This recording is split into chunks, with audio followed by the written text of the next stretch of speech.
Es un gran honor estar con ustedes hoy. Tengo mucho amor y pasión por la iglesia en todo el mundo y en particular por la iglesia en Latinoamérica. Y es un honor para mí servirles hoy, procurando traerles la palabra de Dios de la carta de Pablo a los Romanos, capítulo 8 del versículo 31 en adelante. También estoy agradecido de tener esta audiencia aquí conmigo hoy para ser ministrada por la palabra de Dios.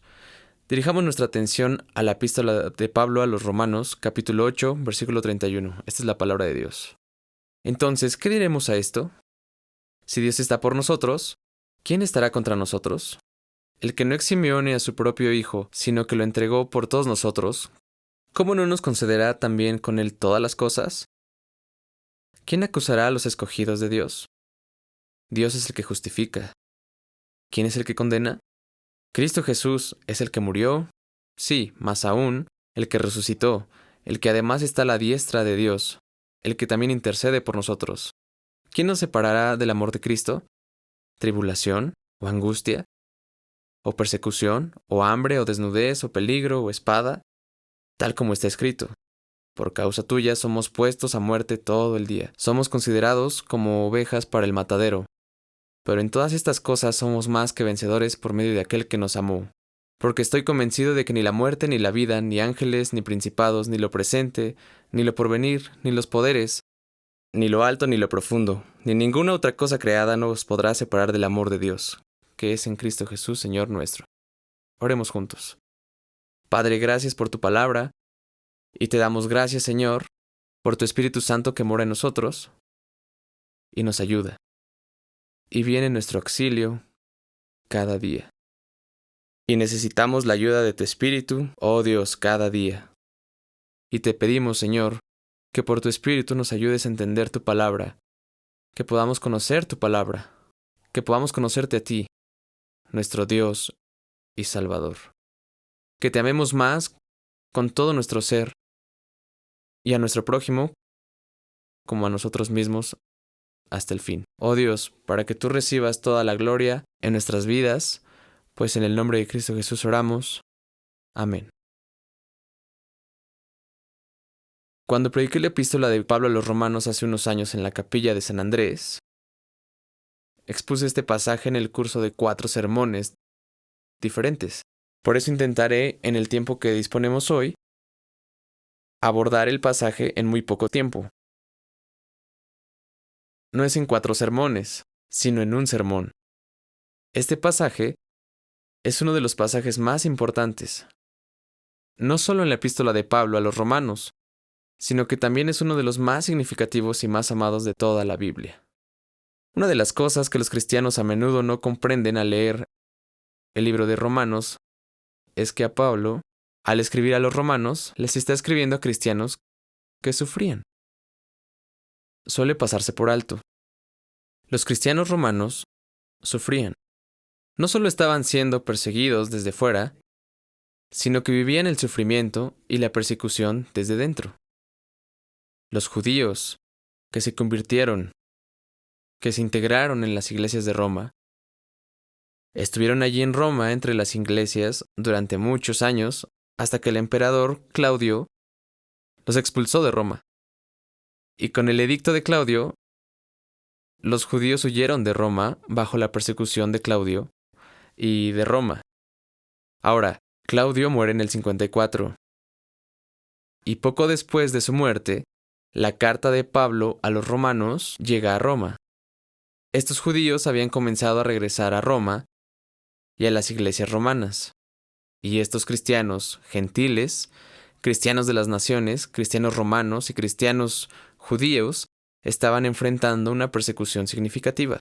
Ellos sufrían, encontrando trabajo, encontrando comunidad, encontrando amigos, encontrando lugares donde pudieran adorar. Seguro han escuchado hablar de las catacumbas debajo de las calles de Roma, donde los cristianos tuvieron que esconderse para adorar a Dios. Los cristianos romanos sufrían. A lo largo de esta epístola, vemos a Pablo hablando del sufrimiento y cómo los cristianos pueden lidiar con él. Vemos esto desde el mismo principio. Pero algo que vemos que Pablo hace en esta epístola al abordar el sufrimiento, al enseñar a los cristianos, es que les enseña teología. En nuestros días, la gente al hablar de teología dice, ¿sabes? La teología es para pastores, es para eruditos, es para profesores de seminario. La teología no es para gente promedio. No necesitamos estudiar teología. No necesitamos estudiar teología. No necesitamos profundizar en la doctrina de la Escritura. Solo necesitamos conocer los fundamentos de la fe. Lo que sí necesitamos saber es cómo aplicar esas cosas a nuestra vida. Es cierto que debemos conocer los fundamentos de la fe y que debemos saber aplicar todas las cosas de la Biblia a nuestra vida. Pero fundamentalmente, ¿qué es lo que aplicamos? Aplicamos la Escritura. Y la Escritura contiene la teología de Dios, de nosotros mismos y de todas las cosas. Y nosotros como cristianos necesitamos teología, y la necesitamos desesperadamente. Así que Pablo no solo les habló del sufrimiento, sino que les enseñó teología, la teología de Dios, de toda la Escritura, para que ellos pudieran entender correctamente a Dios por sí mismos y cómo soportar el sufrimiento. Amigos, lo que necesitamos en nuestra vida, cuando sufrimos, cuando luchamos, cuando nos persiguen desde fuera y desde dentro, porque no solo recibimos la persecución del mundo, a veces es la persecución y el sufrimiento que recibimos de personas que conocemos y amamos. Pero sugiero que para la mayoría de nosotros, la mayor aflicción que experimentamos en nuestras vidas viene de nuestro gran acusador, Satanás.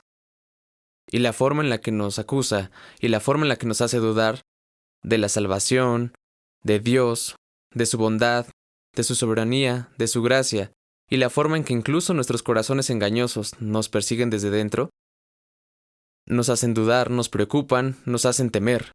Y cuando la persecución, sufrimiento y las pruebas llegan a nuestras vidas, nos preguntamos, ¿dónde está Dios? ¿Por qué no nos escucha? ¿Él está ahí? ¿Puede oírnos? Pablo nos enseña en esta obra magna de teología sistemática los principios básicos de la teología de la fe cristiana. Y nos muestra cómo esa teología se aplica a todo en la vida, aún en nuestro sufrimiento, aún cuando el mundo se vuelve en contra nuestra, aún cuando nuestra familia nos odia, aún cuando nuestro corazón nos engaña y aún cuando Satanás nos acusa.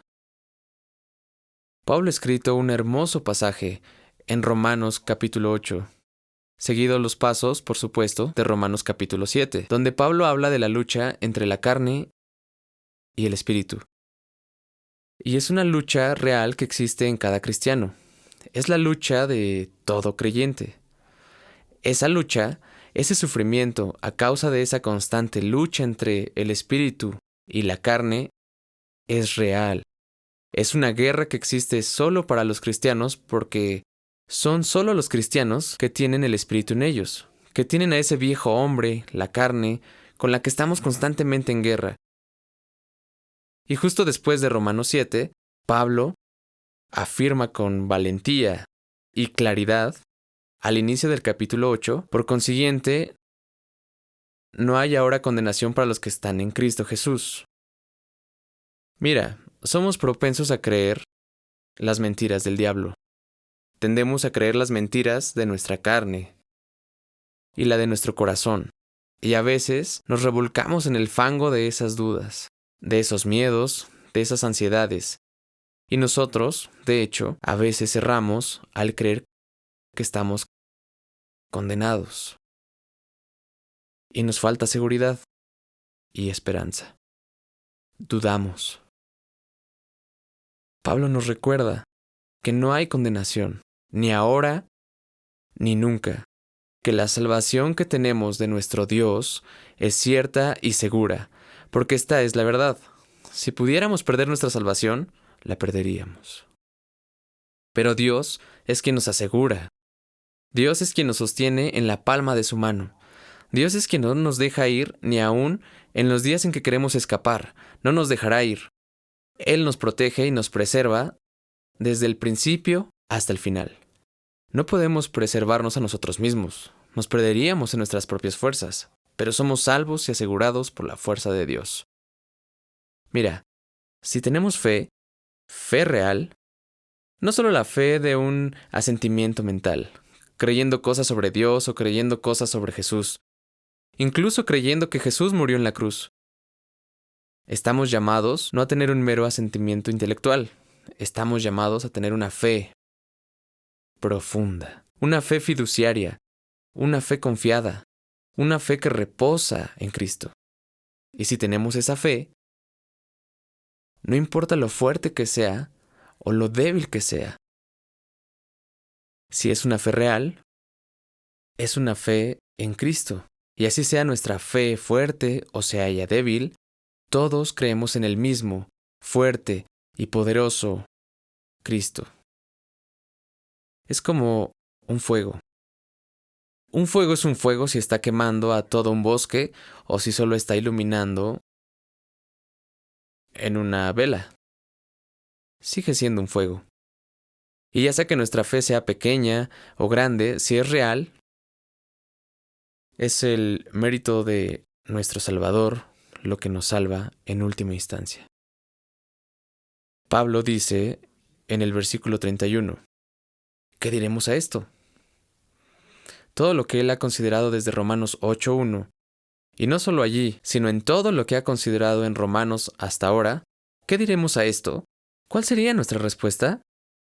Necesitamos hacernos esta pregunta cuando oímos la predicación del Evangelio, cuando oímos cuán grande es nuestra salvación, cuando oímos lo que Dios ha hecho por nosotros, cuando oímos de la esperanza que tenemos en Cristo. ¿Acaso decimos, qué bien? ¿O nos recostamos y decimos, dime algo más, porque eso no es tan bueno, no es tan emocionante? Y en muchos lugares e iglesias la gente anda buscando algo más. Quieren algo más allá del Evangelio, quieren algo que sea nuevo, fresco y emocionante que no hayan escuchado antes.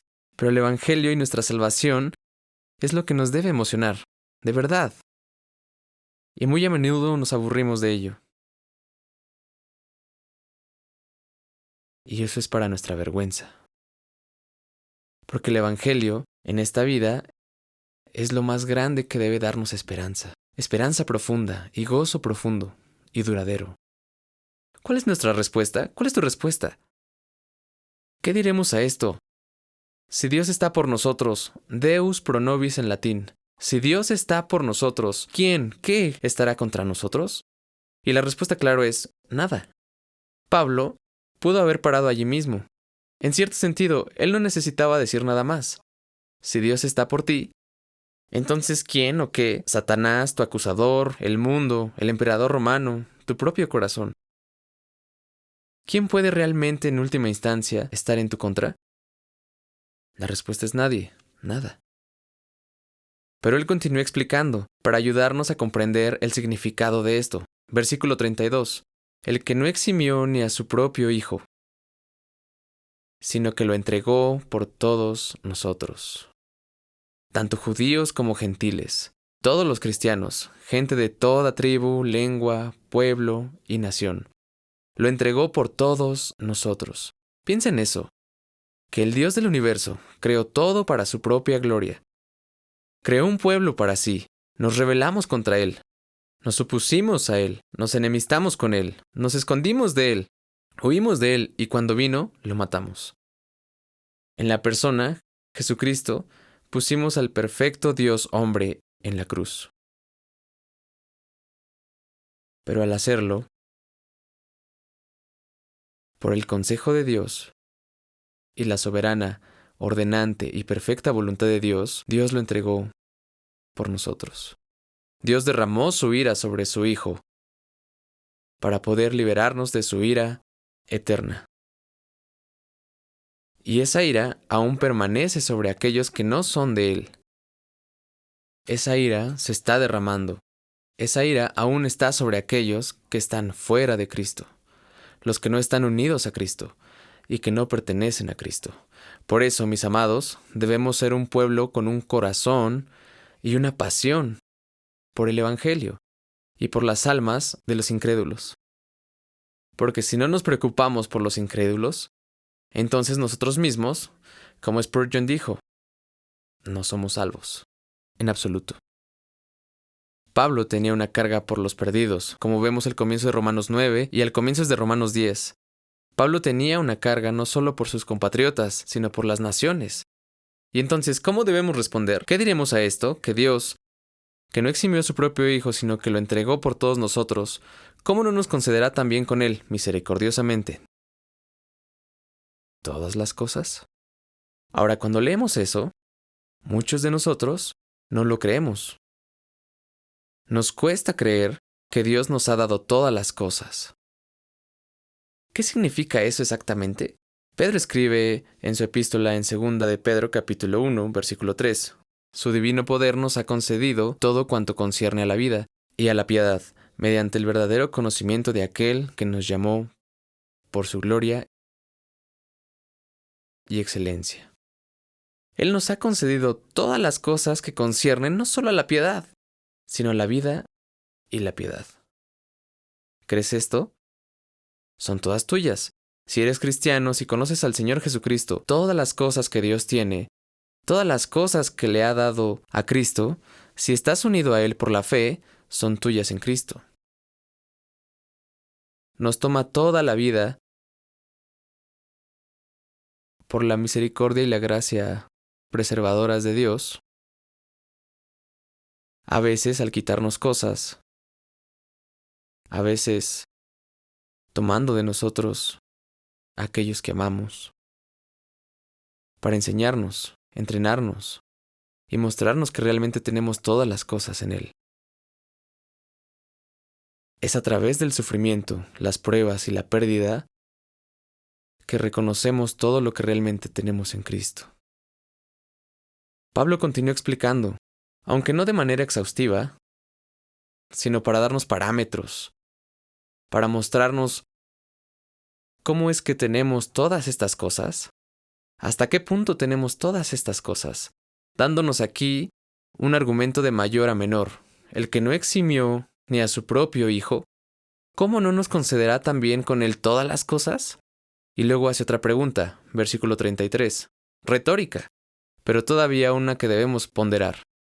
¿Quién acusará a los escogidos de Dios? Ahora nota que Pablo introduce aquí el término escogido, por una razón particular. No es algo nuevo. Pablo ya lo había explicado en Romanos 8 y continúa explicándolo aún más en Romanos 9, donde nos ayuda a comprender cómo Dios es soberano en la salvación, tanto en la elección de los que le pertenecen desde antes de la fundación del mundo, como en el obviar y la reprobación de todos los que no le pertenecen desde antes de la fundación del mundo. Pablo está diciendo que esta gracia perseverante de Dios pertenece solo a los escogidos. Si Dios nos ha elegido, si Dios nos ha conocido, si esto es en realidad así, como Pablo ha dejado claro que es como si ya estuviéramos glorificados, que ya estamos sentados con Cristo en los lugares celestiales como escribe en Efesios, ¿quién puede acusarnos? Déjame preguntarte, ¿te inquietas y te preocupas por el día del juicio final? ¿Te inquietas y te preocupas? ¿Temes lo que pueda suceder en ese día?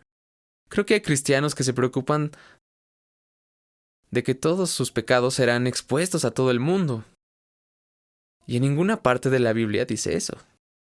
Habla de Dios lidiando con el pecado, de cómo todos nos presentaremos ante Dios, y que todos estaremos presentes ante el tribunal. Pero para los que están en Cristo no habrá nadie que nos acuse, ni siquiera nuestros propios corazones engañosos.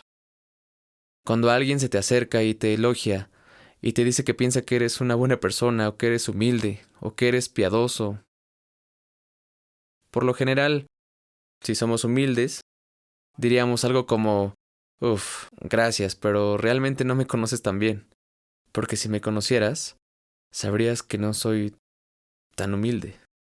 Sabrías que en mi corazón no soy tan piadoso como quisiera ser, no soy tan santo como quisiera ser, no soy tan bueno como crees que soy. A veces cuando alguien me elogia, casi me echo a reír y le digo, tú no me conoces. Pero en el día del juicio, no habrá nadie que nos acuse.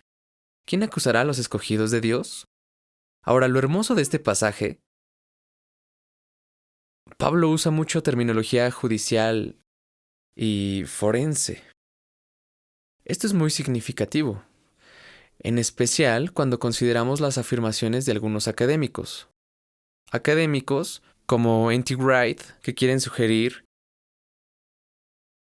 que el lenguaje de la salvación, de la Escritura, que el lenguaje de la justificación forense de Dios del pecador, de declararnos justos en Cristo, como un juez declararía justo a alguien, a un acusado justo ante él.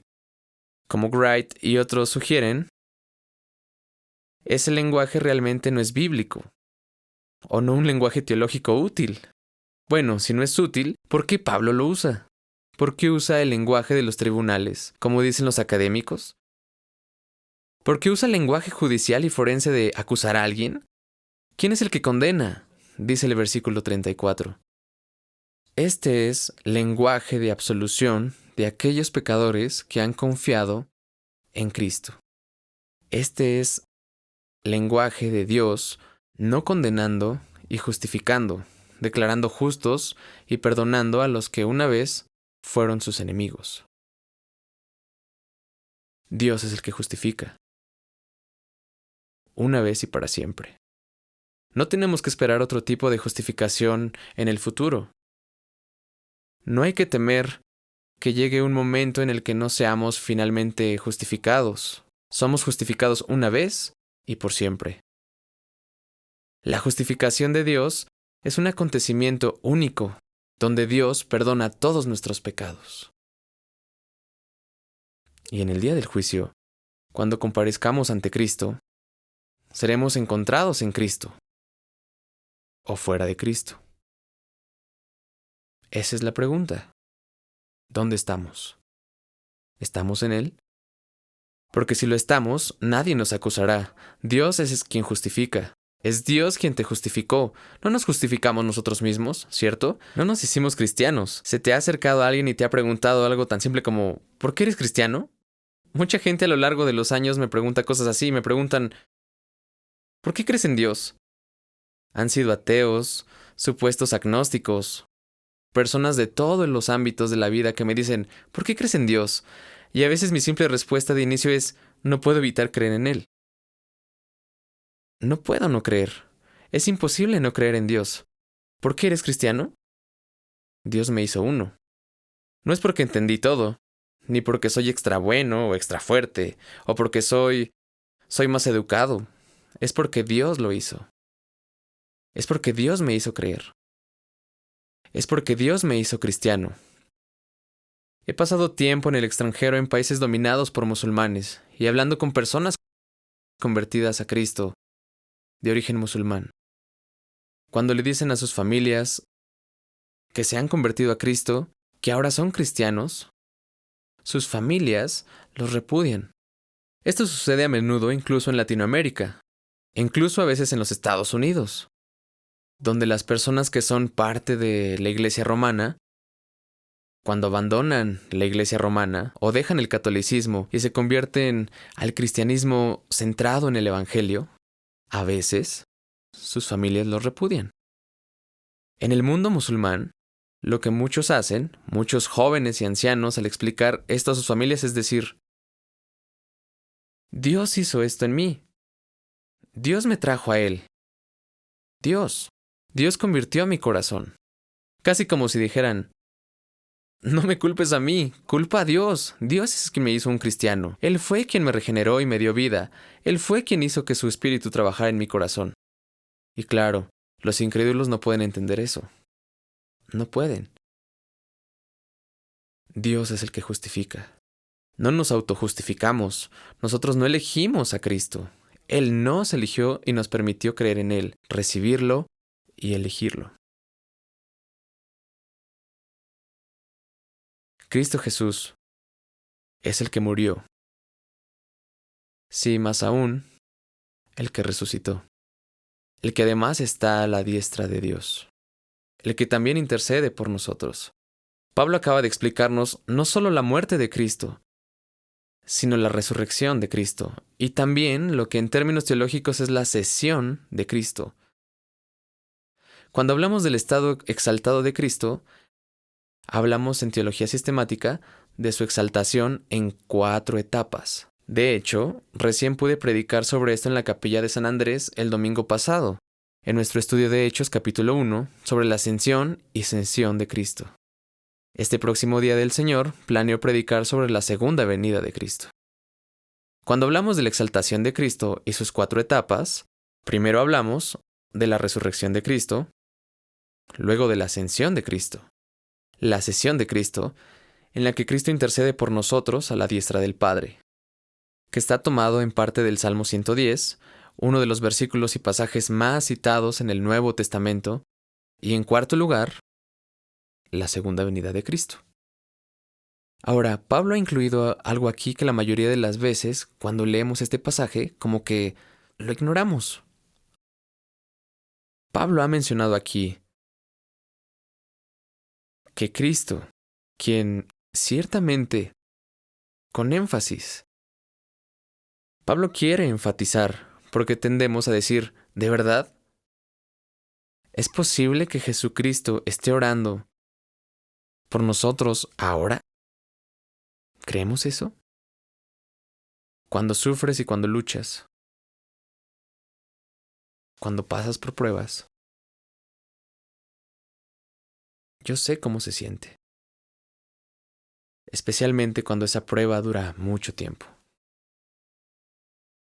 Especialmente cuando seguimos orando durante meses y años, e incluso a veces décadas. La enfermedad de un hijo. Cuando un cónyuge está sufriendo. Cuando luchamos con un pecado en particular. A veces nos preguntamos, no solo si Dios está escuchando, a veces nos preguntamos si está ahí del todo. Cuestionamos que Cristo está orando por nosotros. Creyentes, debemos recuperar el fundamento de nuestra fe, recordando lo que Jesús está haciendo ahora mismo. Él intercede por nosotros, se interesa por nosotros, más de lo que podríamos hacerlo por nosotros mismos. Se interesa por nuestras pruebas, sufrimientos y persecuciones mucho más que nosotros mismos, pues se interesa por amor a su propio nombre, porque ha puesto su nombre en juego por nosotros.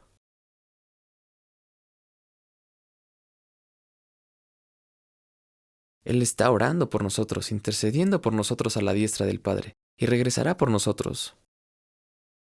Oramos y anhelamos la segunda venida de Cristo, no solo en los días malos. Como cristianos, debemos orar y anhelar y en verdad desear el regreso de Cristo, incluso en los días buenos, cuando estemos llenos de gozo y felicidad. O en una experiencia maravillosa, incluso en esos días. Oremos y anhelemos y digamos, Señor Jesús, como dijo Juan, ven pronto. Pero ahora mismo, a la diestra del Padre en lo alto, en poder, gobernando y reinando con dominio y autoridad, Jesús está orando por ti. Él intercede por nosotros, y por eso Pablo vuelve a preguntar de otra manera, ¿quién nos separará del amor de Dios en Cristo Jesús? ¿Quién nos separará del amor de Cristo? ¿Tribulación? ¿O angustia? Es una palabra interesante, ¿no? Que Pablo incluya angustia con persecución, y hambre, y desnudez, y peligro, y espada. Cuando Pablo dice espada, ¿qué quiere decir? Quiere decir ser asesinado, ejecutado por la espada. Poco después de que Pablo escribiera a los romanos, no lo olvides, ellos sufrieron las persecuciones bajo el emperador Nerón. Los cristianos fueron quemados, los metieron en tanques de aceite y los pusieron sobre estacas en los jardines de Nerón, para que iluminaran sus fiestas en el jardín. Pero la angustia, es interesante esa palabra porque en realidad habla de la estrechez de un área en la que estamos oprimidos y presionados. Y lo que Pablo nos está diciendo aquí es que en la vida, cuando nos sentimos oprimidos y presionados por la estrechez de los muros que se cierran a nuestro alrededor, por los muros de nuestro propio corazón, aún ahí debemos recordar el amor de Cristo. Nota, Pablo no dice que es en esos momentos que debes confiar en tu propia fuerza, porque lo que no te mata te hace más fuerte. Más bien, lo que Pablo nos enseña es que lo que no nos mata nos hace más débiles. Nos hace más dependientes de Cristo. Nos hace confiar más en Él. Nos hace apoyarnos más en Él.